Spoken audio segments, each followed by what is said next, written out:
why. Let's jump across to the tactics screen straight away. As you can see, hashtag LFC are back on track. Yes, it was a wonderful, convenient, comfortable 2-0 victory for Liverpool at home Anfield today versus Fulham, the Cottagers. If you'd watched my preview video, you can quickly jump back, fly back, have a look. I think it's nice and short, about 6 minutes or something. Otherwise, just join me here. This was the team that I predicted that maybe Klopp would field. I thought he was going to go with his normal team that he's been comfortable with from the start of the season. Alisson in goal, Gomez right back, Lovren, VVD, Robertson, Wijnaldum, Henderson, Milner, Salah, Firmino and Mane. But obviously that wasn't the side. On the bench, I thought we'd see Mignolet, Trent, Moreno, Keita, Fabinho, Shaqiri, Sturridge. On the injury list is still Oxlade-Chamberlain, out of the squad, Lallana, Matip and Klein. However, let's jump across to the actual teams that featured today. YouTube, welcome back. We're going to go straight into Fulham. Fulham started off with Mitrovic up top, Carney in behind, Sessegnon and Charlotte on the wings, Chambers and Zambo holding, with Le Manchard moved from centre-back over to left-back, Mawson in at centre-back next to Odoi, and Christie at right-back with Rico in goal. 4-2-3-1, that's the way Sky had it. BT Sports seemed to have had it as a 3-5-2 formation. It sort of felt like that because Sessegnon did have a few chances in behind Sherlock, didn't really make a big impact, but for me it generally felt more of a 4-5-1 formation. I felt Mitrovic was isolated pretty much. Sessegnon was joining him at times. Sherlock was nowhere to be found. Carney had a couple moments. Chambers and Zambo were continuously just chasing the ball, sitting deep. Le Marchand, Mawson, Odoi, Christie were just, defending as defenders defend. But yeah, I felt it was more of a 4-5-1 and not a 4-2-3-1 formation. Yeah, so Fulham definitely changed up their tactics. They've been playing a straight 4-4-2, I think it was that I said. It never paid off. They lost 2-0 to Liverpool. So let's jump across to the Fulham substitutions. John Seri came on for Tom Carney on 63 minutes.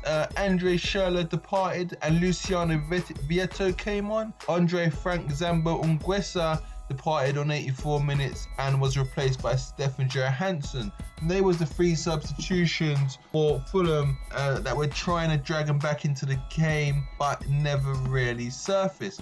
So let's move on to Liverpool's formation. We started with Alisson in goal, Trent Alexander-Arnold at right back, Joe Gomez centre back with Antonio, Robertson left, Wijnaldum holding with Fabinho, Mane left wing, Firmino just in front of the holders, Shaqiri right wing and Salah up top on his own in a 4-2-3-1 formation, a formation that Fabinho is very, very familiar with from his Monaco days, and one that I think Klopp likes to use against teams that are going to come and just sit deep and park the bus, which makes sense. When teams come and park the bus, we can't play our expansive counter-attacking football. So whether you want it to be exciting or not, I think it's pretty impossible because they relinquish play because we are just naturally a better side. So we're going to have the possession. They come and park the bus and try and sneak away with a point. And I think this is a formation suited to breaking down teams that just come and deploy those tactics. I mean, if you're City, I don't doubt we couldn't break them down in a 4-3-3 formation. I just think this formation does give us an extra man that can get into a dangerous position. But obviously you weaken the midfield. But today that didn't matter. Let's just quickly run through every player. Alisson, comfortable. I'm gonna give him nice 8.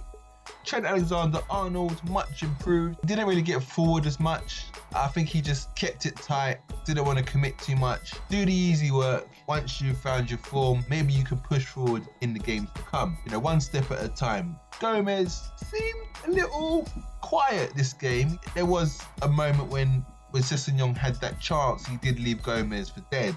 I can't lie, Gomez was missing. No way Van Dijk was getting across in time. Sessegnon was super fast.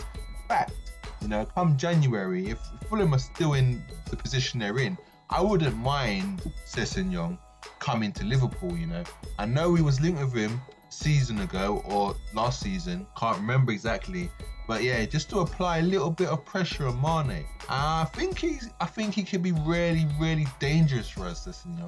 And if Robertson gets an injury, you can always drop him back at left back. I think it's an absolute must. I think he's a must for our side. I really like him, and he seems like he's got everything that goes with him as well, like attitude, punctuality. You know, he seems like a decent young kid. So moving on, Van Dijk. He was quiet today, but we didn't have much to do, really. We bossed the game, was comfortable. I'm going to give he and Gomez probably a 7. Not that they played bad, just it was quiet. They just done it nice and easy. There weren't no massive tackles to make. We didn't concede. Another day at work, really. I'm going to give him a 7. Robertson, easily the performer out of our back four. He was master today. He was a part of the Shaqiri goal. Amazing cross, just up and down that line. This guy just never drops off. I think last game was probably his worst game, and he was still pretty decent. I'm gonna give him an 8. Wijnaldum, Fabinho, just another steady day at work. Bit like Gomez, Van Dijk weren't really seen or heard. Just got on with it. Quiet job, professional job. Fabinho was a bit more in the mix, a few crunching tackles, letting people know he's around. I think they was good. They doubled up well. These two, I'm gonna give them both a 7. Shaqiri was fantastic. He was great. It was awesome. It's out of him and Robertson for man of the match. I think I'm going to go with Shaqiri, provided that creative spark. Yeah, I'm going to give Shaqiri an 8. Roberto Firmino, really quiet, struggling to work out what he does in this 4-2-3-1 formation. Would I like to see him swap? Maybe put him as the last man, bring Shaqiri in behind.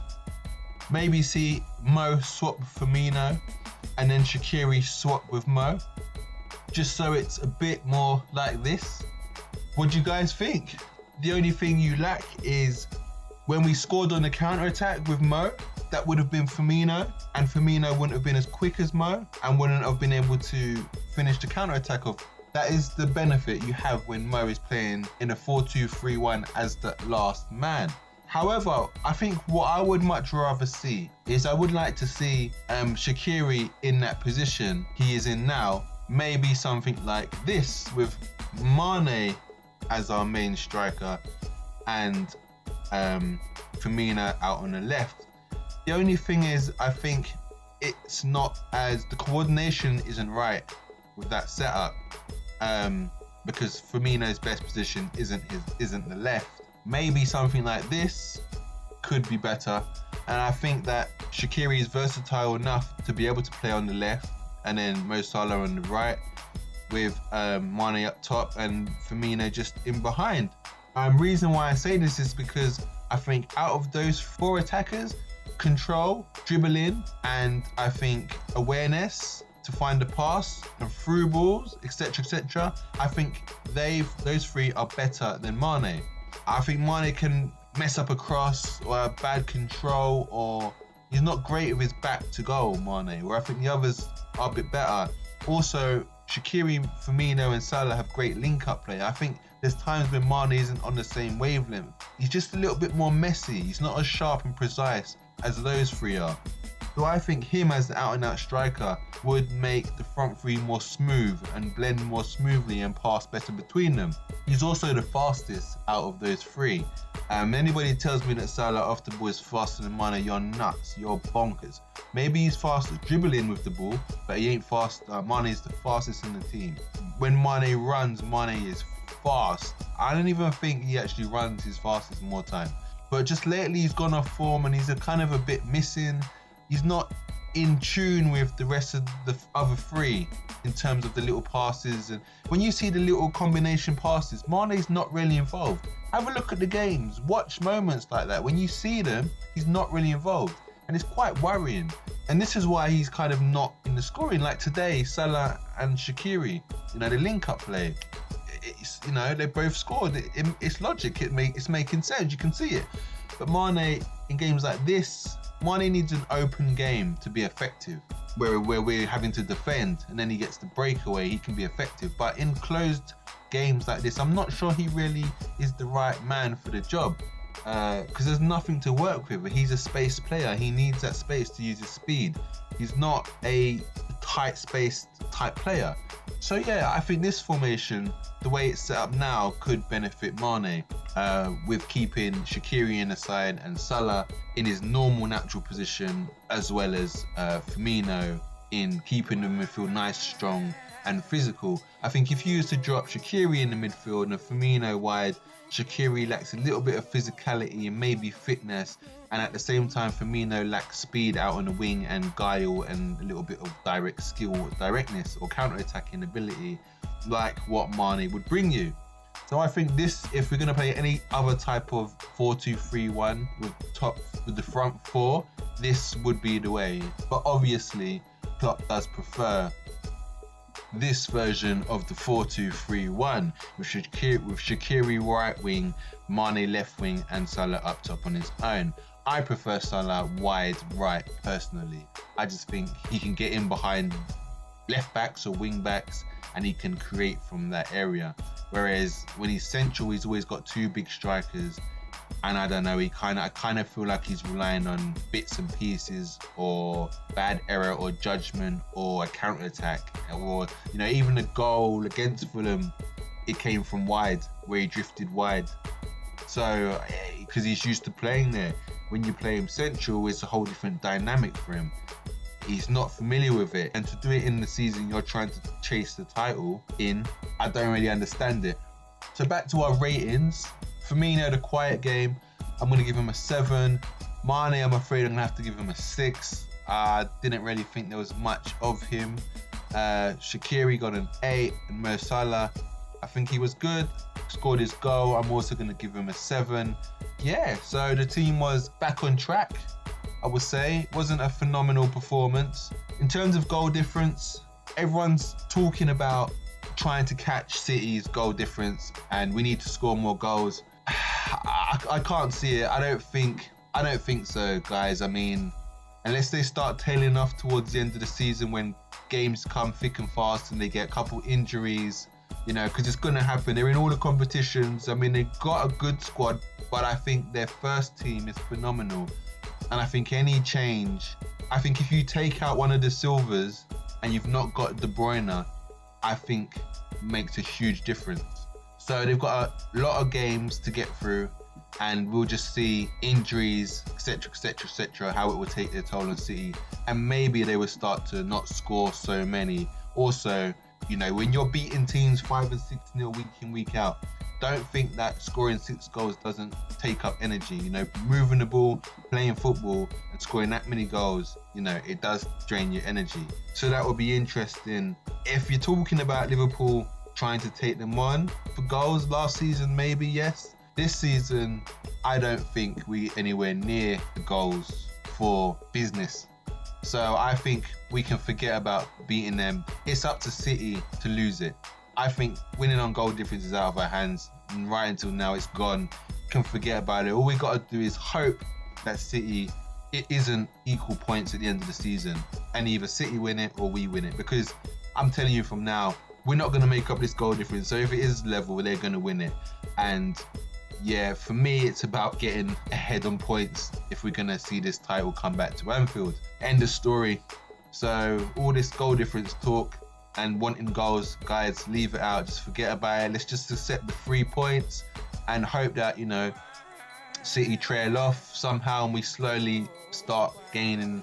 Maybe they're winning 1 and 2-0. They're eking out results, and we're kind of still winning 2 and 3. So slowly we're pegging them back by, 1 or 2 goals a game. But even that, I can't see it. I'm just hoping that they can crumble somewhere and we have to beat them at the Etihad. I think the Etihad game, even though it's early in the season, I think it's a must win, absolute must win. My man of the match today is going to go with Shaqiri, as I just said. I didn't do my score predictions in my preview, nor did I do my goal scoring predictions. I apologise. Our substitutions was Henderson, Milner, Lovren, Sturridge, Keita, Mingele, and Berto Moreno. Out of the squad was Matip, Lallana, Origi, Klein, and I can't even remember his name. He's never in the squad, so I keep forgetting. Solanke. I ain't even done cards for Origi and Solanke because they're just never around, and I am gonna do them, but I don't know when. I don't know when. It's pointless having them. It's pointless. So there was no red cards. We had no injuries today, and there was no penalties. Club substitutions. James Milner came on for Xherdan Shaqiri on 81 minutes. Naby Keita came on the 92nd minute for Fabinho. And Jordan Henderson came on for Gini Wijnaldum on 69 minutes. And they were Liverpool's 3 substitutions. They were Klopps subs. So yes, guys, I think that is it. We soldier on. Guys, I've been Red Mist and LFC Ninja, and I will see you soon. Let's do this.